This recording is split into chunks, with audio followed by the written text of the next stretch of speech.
Assalamualaikum warahmatullahi wabarakatuh. Pada kesempatan kali ini saya akan memperkenalkan yang namanya AKM atau Asesmen Kompetensi Minimal dan bagaimana cara membuat akun di SIM PKB untuk mengikuti pelatihan dari AKM. Saat ini kita hidup di abad 21.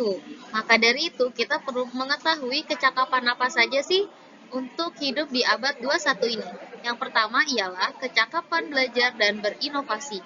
Dan yang kedua yaitu kecakapan menggunakan teknologi informasi. Dan yang ketiga, kecakapan untuk bekerja dan berkontribusi pada masyarakat. Untuk lebih lanjutnya, kita akan bahas satu persatu. Oke, yang pertama ini ialah kecakapan belajar dan berinovasi. Yang seperti kita ketahui, keterampilan itu ialah yang berfokus pada berpikir kritis, kreativitas, komunikasi, dan juga kolaborasi. Dan keterampilan ini merupakan keterampilan penting yang harus dikuasai oleh peserta didik pada abad ini dan juga di masa yang akan mendatang. Lalu di kecakapan hidup abad 21 yang kedua ini ialah kecakapan menggunakan teknologi informasi. Seperti yang kita ketahui, esensi kecakapan di abad 21 ialah mengolah informasi menjadi ilmu pengetahuan dan menjadikannya kompetensi untuk mengatasi permasalahan. Oleh karena itu, teknologi informasi dan komunikasi ini sangatlah penting untuk mencapai kecakapan di abad 21. Dan yang ketiga ini ialah kecakapan hidup untuk bekerja dan berkontribusi pada masyarakat. Pemanfaatan teknologi di abad 21 ini jangan sampai menghilangkan peran kita di lingkungan masyarakat. Pendidikan kecakapan hidup atau life skill education dapat juga diartikan sebagai usaha sadar dan terencana untuk mewujudkan pembelajaran yang menghasilkan peserta didik yang memiliki kemampuan memecahkan masalah hidupnya sendiri. Karena hidup bukan sekedar keterampilan untuk bekerja saja, tetapi memiliki makna yang lebih luas, terutama untuk bisa menjadi manusia yang bermanfaat untuk orang lain.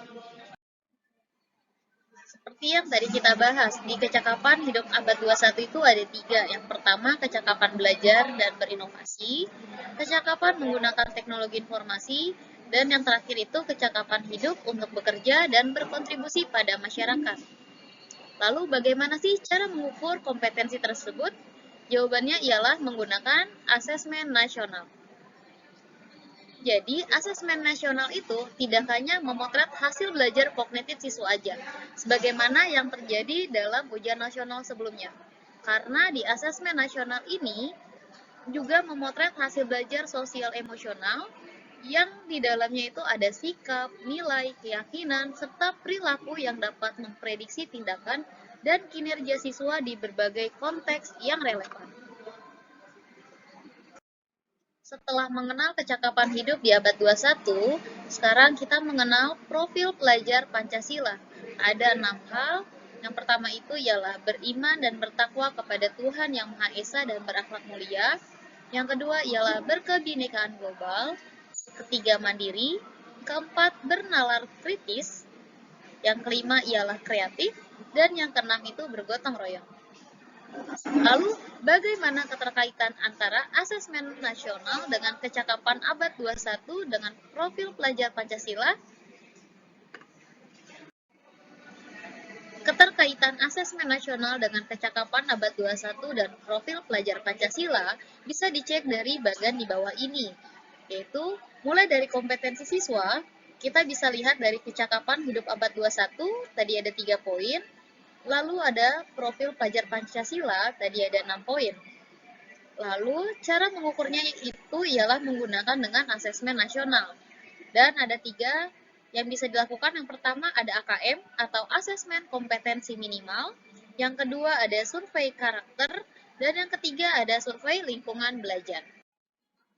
Dari tabel tersebut, kita ketahui bahwa mutu satuan pendidikan dinilai berdasarkan hasil belajar siswa yang berdasar, yaitu ada literasi, numerasi, dan juga karakter, serta kualitas proses belajar mengajar dan iklim satuan pendidikan yang mendukung pembelajaran. Informasi-informasi tersebut bisa diperoleh dari 3 instrumen utama, yaitu asesmen kompetensi minimum, survei karakter, dan juga survei lingkungan belajar.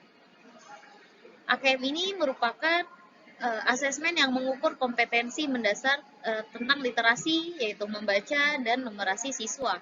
Lalu yang kedua, yaitu survei karakter, ialah yang mengukur tentang sikap, nilai keyakinan, kebiasaan yang mencerminkan karakter siswa.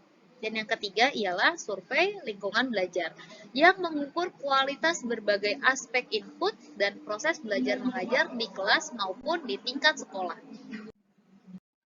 Tujuan dari asesmen nasional ialah perubahan sistem evaluasi dari ujian nasional ke asesmen nasional yang dijadikan sebagai upaya untuk memperbaiki kualitas pendidikan secara menyeluruh.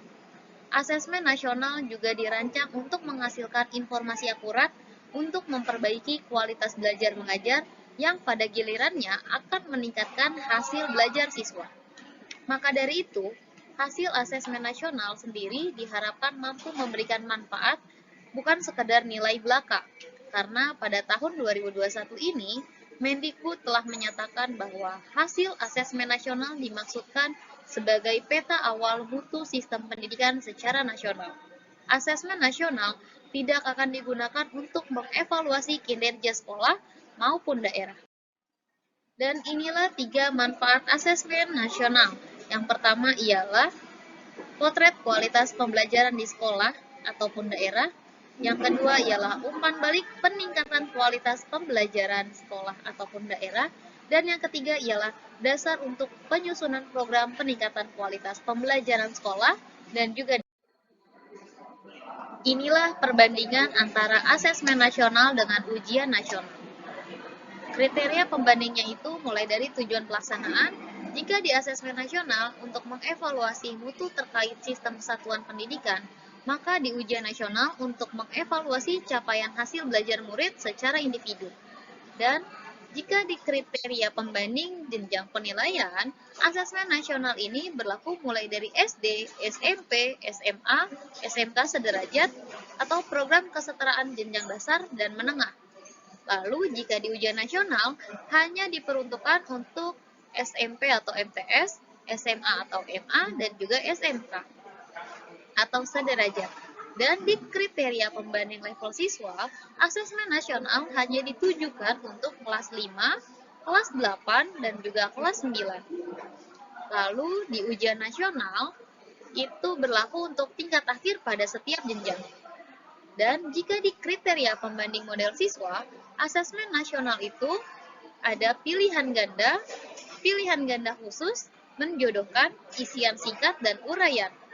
Namun, jika di ujian nasional, hanya ada pilihan ganda dan isian singkat, yaitu matematika untuk SMA ataupun SMK.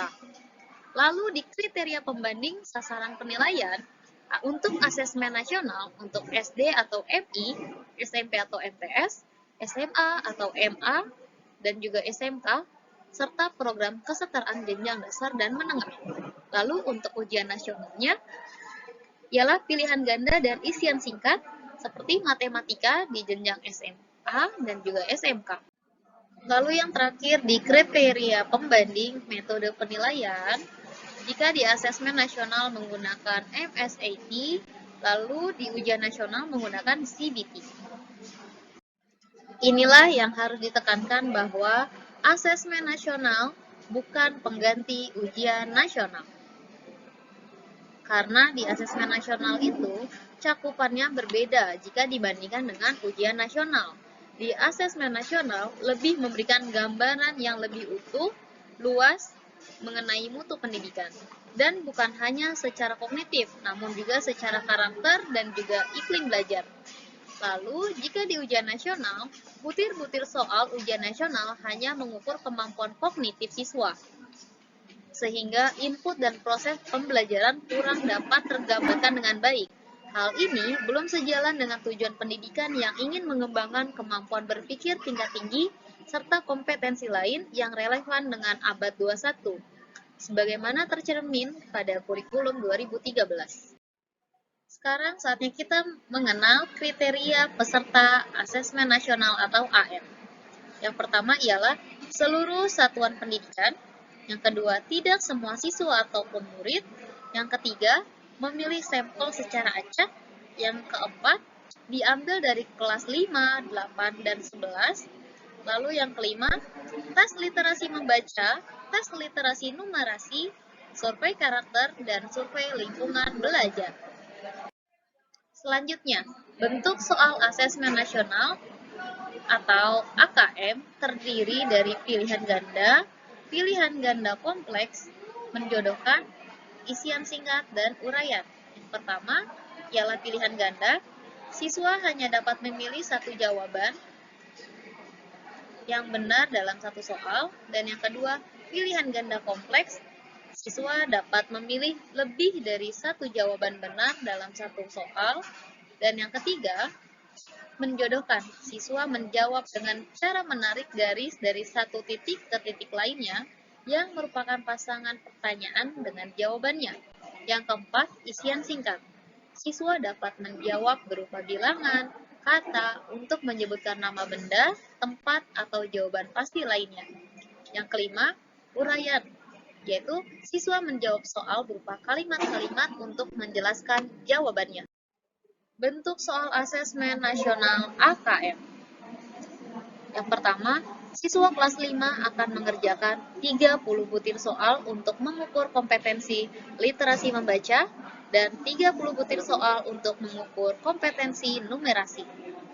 Dan yang kedua, untuk siswa kelas 8 dan kelas 9 akan mengerjakan 36 butir soal untuk mengukur kompetensi literasi membaca dan 36 butir soal untuk mengukur kompetensi numerasi. AKM dilaksanakan secara adaptif sehingga setiap siswa akan menempuh soal yang sesuai dengan tingkat kemampuan siswa itu sendiri. Bagi Bapak Ibu guru yang ingin mengikuti pelatihan tentang asesmen kompetensi minimum, bisa mendaftarkan diri di ayogurubelajar.kemdikbud.go.id atau bisa langsung menggunakan akun SIM PKB-nya. Inilah instruksi atau tutorial cara mendaftarkan diri di SIM PKB untuk membuat akun.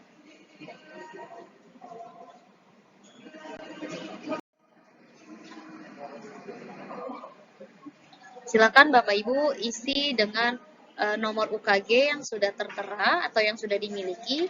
Jika Bapak dan Ibu lupa nomor UKG-nya, silahkan registrasi akun GTK. Nah, ini adalah contoh tampilannya. Nanti Bapak Ibu bisa langsung mencari nomor UKG dengan mengisi datanya terlebih dahulu. Nama lengkap, provinsi, kota, dan silakan cari GTK. Ini adalah contohnya. Nanti akan diketahui nomor peserta UKG. Dan di sini akan terlihat status Bapak Ibu. Apakah aktif atau belum aktif di SIM PKB. Nanti Bapak Ibu akan mendapatkan email yang sudah terdaftar di Dapodik. Jika sudah memilikinya, maka Bapak Ibu bisa langsung login dengan email atau dengan nomor UKG dan juga dengan password yang sudah dikirim melalui email. Ya. Nanti saat mau registrasi, Bapak Ibu cukup mengisi nomor UKG dengan tanggal lahir Bapak Ibu. Lalu setelah itu, Bapak Ibu bisa langsung klik di Guru Belajar. Nanti tampilannya akan seperti ini, Guru Belajar dan berbagi.kemdikbud.go.id. Lalu pilih Ayo Guru Belajar dan silakan pilih seri asesmen kompetensi minimum. Klik selengkapnya, lalu mulai belajar. Nanti Bapak Ibu klik lagi selengkapnya dan nanti di sini Bapak Ibu tertera. Bapak Ibu mengikuti di sesi yang keberapa, angkatan keberapa. Nanti tampilannya akan seperti ini. Jadi dan nanti di tampilan ini pun ada menu pilihan sertifikat jika Bapak Ibu telah selesai menyelesaikan pelatihan dari SIM PKB. Inilah sertifikat atau elektronik sertifikat yang akan didapatkan oleh Bapak Ibu jika Bapak Ibu selesai mengikuti seri asesmen kompetensi minimum. Dan di sini tertera juga jumlah JP-nya. Semoga bisa bermanfaat. Ayolah Bapak Ibu aktifkan akun SIM PKB-nya, karena jika Bapak Ibu mengikuti pelatihan, maka akan ada banyak sekali informasi yang bisa kita dapatkan. Dan tidak hanya tentang asesmen kompetensi minimum saja, karena Bapak Ibu juga bisa mendaftar di seri pendidikan keterampilan hidup, seri belajar mandiri calon guru ASN P3K, seri pendidikan inklusif. Ayo belajar bersama pada program pembelajaran GTK Guru Belajar dan Berbagi pada tahun ini. Terima kasih.